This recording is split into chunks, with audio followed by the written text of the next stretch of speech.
ជារៀងរាល់ព្រឹកអ្នកទាំងអស់គ្នាញ៉ាំអ្វីជាអាហារជាបាយស្រស់បឋមមីស្រស់គុយទាវកាហ្វេឬនំបញ្ចុកក្នុងចំណោមអាហារទាំងអស់នេះគុយទាវជាអាហារពេលព្រឹកដ៏ពេញនិយមមួយហើយយើងទាំងអស់គ្នាសុទ្ធតែចូលចិត្តព្រោះតែរសជាតិនិងគ្រឿងផ្សំជាច្រើនមុខរបស់វា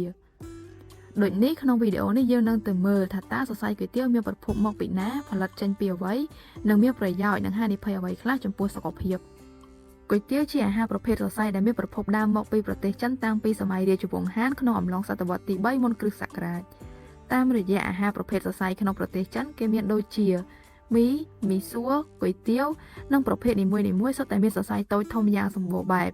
ពួកវាសុទ្ធតែមានប្រភពកំណើតក្នុងតំបន់ផ្សេងៗគ្នាក្នុងប្រទេសចិនក្រោយមកតាមរយៈការមកធ្វើជំនួយនិងការចូលមករស់នៅរបស់ប្រជាជនចិនក្នុងតំបន់អាស៊ីអាគ្នេយ៍មីគុយទាវនិងមីសួរក៏ក្លាយជាចំណែកមួយនៃអាហាររបស់មនុស្សក្នុងតំបន់នេះដែរដែលក្នុងនោះក៏មានប្រទេសកម្ពុជាយើងផងដែរគុយទាវជាផលិតផលធ្វើចេញពីម្សៅអង្ករហើយវាផ្សំជាមួយនឹងម្សៅដំឡូងមីនិងម្សៅពោតមួយភាគតូចដើម្បីឲ្យគុណសម្បត្តិរបស់សរសៃគុយទាវសទន់និងស្វិតដំបូងឡើយគេយកអង្ករទៅកិនឲ្យម៉ត់បន្ទាប់មកគេផ្ទេរវាទៅលើបន្ទះឲ្យស្ដើង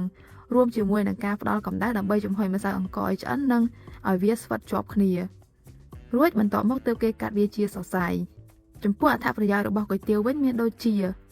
វាជាប្រភពផ្ដល់ថាមពលដល់រាងកាយដោយសារតែគុយទាវផលិតចេញពីអង្ករធ្វើឲ្យវាសម្បូរទៅដោយកាបូអ៊ីដ្រាត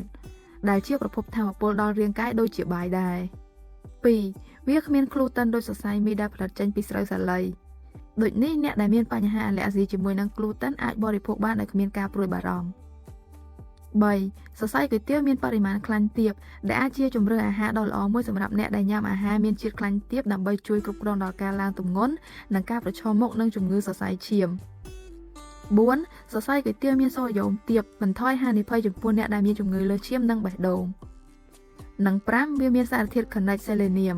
ដែលមានគុណសម្បត្តិក្នុងការប្រឆាំងនឹងអុកស៊ីតកម្មនិងជួយសម្រួលដល់ការធ្វើការរបស់ក្រពេញទីរ៉ូអ៊ីតនិងប្រព័ន្ធភាពស៊ាំយ៉ាងណាក៏ការញ៉ាំគុយទាវញឹកញាប់ពេកមិនល្អដែរព្រោះថាទី1បរិមាណកាបូអ៊ីដ្រាតខ្ពស់ធ្វើឲ្យវាជាអាហារដែលចាត់ទុកថាមាន glycemic index ខ្ពស់ធ្វើឲ្យវាមិនស័ក្តិសមចំពោះអ្នកដែលប្រឈមមុខឬមានជំងឺទឹកនោមផ្អែមនិងជំងឺធាត់ទី2វាមានប្រូតេអ៊ីនទាប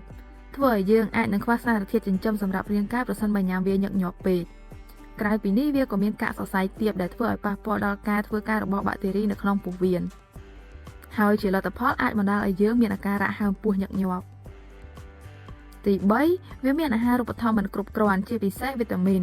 គុយទាវត្រូវបានឆ្លងកាត់ការផលិតជាច្រើនដំណាក់កាលជាហេតុធ្វើឲ្យវីតាមីនភាគច្រើនត្រូវបានបាត់បង់ក្នុងអំឡុងពេលផលិតនិងទី4វាមានសារធាតុគីមីធ្វើឲ្យសនិងការពារកុំឲ្យងាយខូចក្នុងផលិតផលគុយទាវជាពិសេសគុយទាវសរសៃតូចអាចមានអាស៊ីតប៊ែនសូអ៊ិកនិង Sulfur Dioxide ដែលអាចធ្វើឲ្យប៉ះពាល់ដល់សុខភាពរបស់អ្នកបរិភោគបានតើធ្វើដូចម្តេចដើម្បីញ៉ាំគុយទាវឲ្យទទួលបានប្រយោជន៍ខ្ពស់បំផុតទី1ដើម្បីឲ្យគុយទាវក្លាយជាអាហារដែលមានអាហារូបត្ថម្ភពេញលេញយើងគួរញ៉ាំគុយទាវដែលមានបន្ថែមបន្លែនិងសាច់ដែលជាប្រភពនៃវីតាមីននិងប្រូតេអ៊ីនទី2កុំបន្ថែមគ្រឿងឬបន្ថែមគ្រឿងឲ្យតិចបំផុតតាមដែលអាចធ្វើបានព្រោះគ្រឿងផ្សំបន្ថែមដែលយើងតែងតែដាក់ទៅក្នុងគុយទាវអាចធ្វើឲ្យយើងប្រឈមមុខនឹងជំងឺសរសៃឈាមបេះដូងនិងទឹកនោមផ្អែមបានយើងដឹងហើយថាអាហារនិងការធ្វើលំហាត់ប្រាណគឺជាគន្លឹះសំខាន់មួយសម្រាប់ការថែទាំសុខភាពដូចនេះយើងគួរយកចិត្តទុកដាក់ចំពោះអ្វីដែលយើងបានបរិភោគដើម្បីទទួលបានសុខភាពល្អសូមជួយ like និង share ប្រសិនបើអ្នកយល់ថាវីដេអូនេះមានប្រយោជន៍ចំពោះអ្នកនិងអ្នកដទៃ